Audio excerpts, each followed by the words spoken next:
Siya ay naglalaro sa posisyon ng shooting guard at may kakayahan siyang gampanan ang point guard posisyon, standing 6 feet 5 inches tall at may bigat na 220 pounds. Siya ang pinakamataas na all-time left-hand scorer sa kasaysayan ng NBA at may season average of over 25 points per game mula pa noong 2012-2013 season.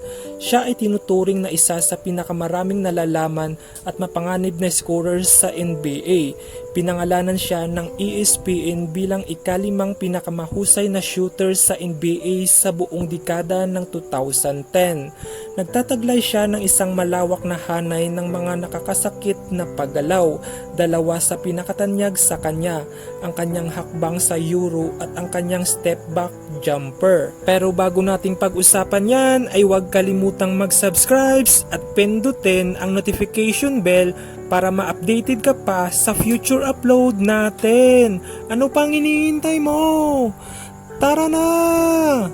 Si James Harden ay pinanganak noong August 26, 1989 sa Los Angeles, California. Ang kanyang ina ay si Monja Welles at ang kanyang ama ay si James Harden Sr. na isang naval seaman noon. Si James Harden ay isang American national of African-American ethnicity with Afro-American roots. Si James Harden ay lumaki sa notorious neighborhood of Compton in California kasama ang kanyang nakatatandang kapatid na si Arnick Jelks at Akeli Robertson. Ginugol ng basketball prodigy ang halos bahagi ng kanyang pagkabata at lumaki si Harden na wala sa kanilang tabi ang kanilang ama. Ang kanilang ama ay nalulong sa droga at nakulong ng maraming taon sa bilangguan. Pinalaki sila ng kanilang ina at sinuportahan sa kanilang mga interes sa sports upang mapalayo sa mga criminal activities kung saan ang kanilang lugar ay nasasangkot sa mga masasamang gawain. Nag-aral si Harden sa Artesia High School sa Lakewood, California. Sa kanyang ikalawang taon, nag-average siya ng 13.2 points at pinagbuti niya ang kanyang stats sa 18.8 points, 7.7 rebounds at 3.5 assists sa kanyang junior season at pinangunahan ang Artesia sa California State title at isang 33-1 record. Sa kanyang huling taon sa Artesia ay nakuha nila muli ang state champion sa record na 33-2 na mayroong katulad na stats si Harden noong nakaraang season na may 18.8 points, 7.9 rebounds at 3.9 assists. Tinanghal siyang isang McDonald All-American at nakamit din ang second team parade All-American honors. Tinulungan din niya ang kanyang team sa Amateur Athletic Union, Pump and Run Elite to the 2006 Las Vegas Adidas Super 64 Championship. Si Harden ay mayroong 34 points sa panalo laban sa Desi Assault team na kinabibilangan nina Michael Beasley, Nolan Smith at Austin Freeman. Sa laro laban sa Houston Hawks at naglaro sa parihong araw, si Harden ay mayroong 33 points in the final at tinalo ng Pump and Run Elite na si Kevin Loves ng Southern California All-Stars. At noong unang taon ni Harden sa Arizona State ay nagtala siya ng 17.8 points, 5.3 rebounds at 3.2 assists bawat laro. At sila ay tinuturing na isang bubble team para sa 2008 NCAA tournament at napili din sila sa larangan ng National Invitation Tournament noong 2008 at tinalo ang Alabama State at Southern Illinois bago pumunta sa defending champions sa Florida. Matapos ang kanyang freshman year, si Harden ay tinanghal na first team All-Pac 2010 at tinanghal sa Conference All-Freshman Team at pinangalanan din siyang First Team All-District ng NABC or National Association of Basketball Coaches at ng USBWA or United States Basketball Writers Association. At pagpasok ng kanyang ikalawang taon ay lumitaw si Harden sa maraming preseason All-American list at sa pagcover ng Sports Illustrated College Basketball Preview issue. Siya ay pinangalanan sa Wooden Award Preseason Watch List at noong November 30, 2008 ay nakakuha si Harden ng pinakamataas na career 40 points sa isang 88-58 tagumpay laban sa University of Texas at El Paso.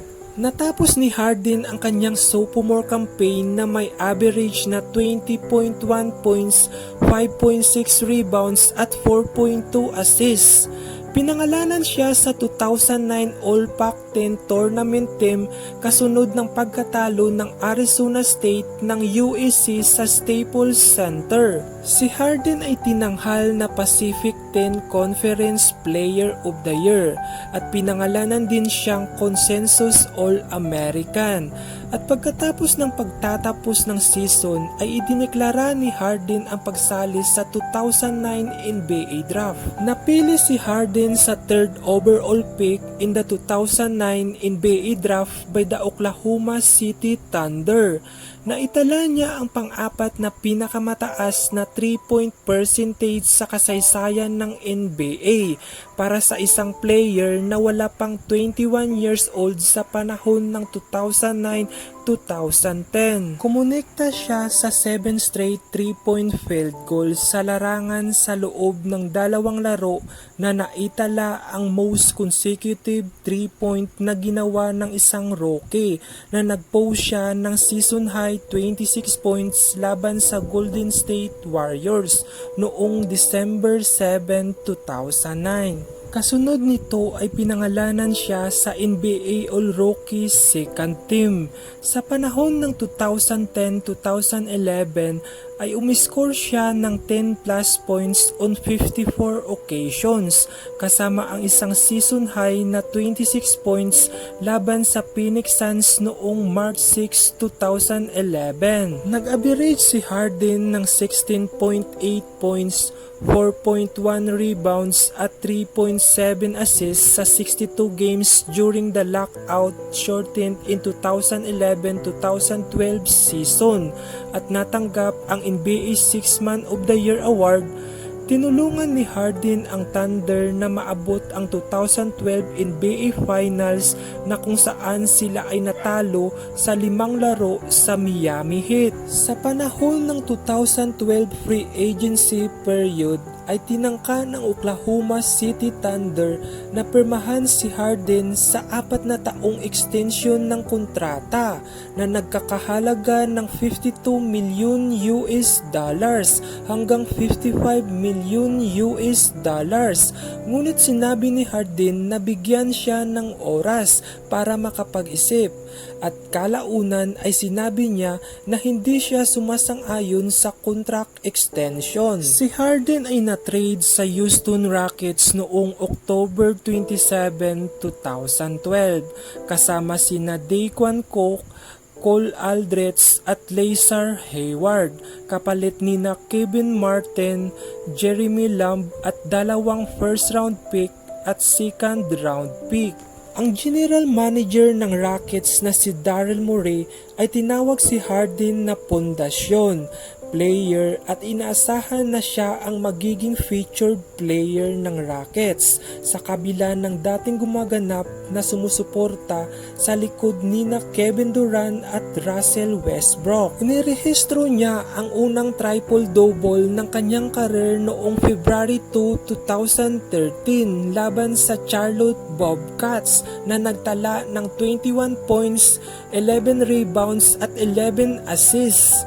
Si Harden ay tinanghal bilang isang reserba para sa 2013 NBA All-Star Game na minarkahan ang kanyang kauna-unahang seleksyon ng All-Star at noong February 20, 2013, Si Harden ay nakapuntos ng isang career high 46 points sa isang 120-199 panalo laban sa kanyang dating team na Oklahoma City Thunder. At sa regular season ng Rockets finale noong April 15, 2015, naitala ni Harden ang kanyang ikaapat na triple-double of the season na may 16 points, 11 rebounds at 10 assists sa isang 117-191 panalo laban sa Utah Jazz. Tinulungan niya ang Rockets na manalo ng kanyang first division title since 1994 at nasungkit ang number 2 seed in the Western Conference. Si Harden ay muling pinangalanan sa All-NBA First Team at natapos ang pangalawang NBA MVP voting behind Stephen Curry. Sa bandang huli, si Harden ay bumoto sa inaugural na MVP ng National Basketball Player Association para sa 2014-2015 season. At noong July 8, 2017, nilagdaan ni Harden ang 4 na taong contract extension sa Rockets nang humigit kumulang na $160 milyong na binigyan siya ng isang kabuuang 6 na taong kasunduan na may $228 milyong guaranteed na pinakamayamang kontrata sa kasaysayan ng NBA. At noong June, si Harden ay tinanghal na NBA Most Valuable Player for the 2017-2018 season na naging third player in franchise history na tumanggap ng award at sumali kina Moises Malone at Hakeem Olajuwon.